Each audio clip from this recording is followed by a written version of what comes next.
టర్కీలో Indian YouTuber ని arrest చేసినట్లు తెలుస్తోంది. టర్కిష్ మహిళల్ని లక్ష్యంగా చేసుకుని అనుచిత అసభ్యకరమైన వ్యాఖ్యలు చేసిన ఆరోపణలపై ఇతడిని అదుపులోకి తీసుకుంటున్నట్లు సమాచారం. మాలిక్ అని పిలువబడే మాలిక్ ఎస్ఓ ఖాన్ తన ఛానల్లోనే పోస్ట్ చేసిన వీడియోలపై విమర్శలకు గురయ్యాడు.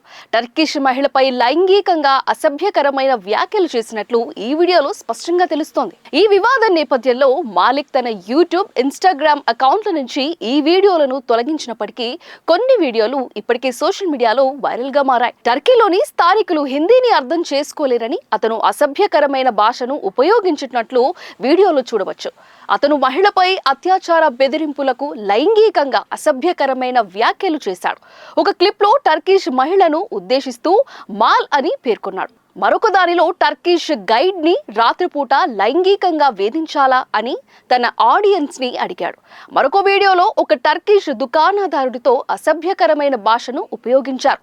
భారతీయ జెండాను ఎందుకు ప్రదర్శించలేదో చెప్పమని అతన్ని డిమాండ్ చేశాడు. వీడియోలో అసలు ఏం చెప్తున్నాడు అని అర్థం చేసుకోకున్న కొంతమంది టర్కిష్ సోషల్ మీడియా యూజర్లు వీటిని షేర్ చేశారు.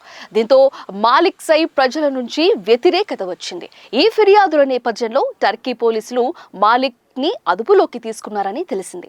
అయితే యూట్యూబర్ అరెస్ట్ పై టర్కీ అధికారులు ఇంకా ఎలాంటి అధికారిక ప్రకటన విడుదల చేయలేదు.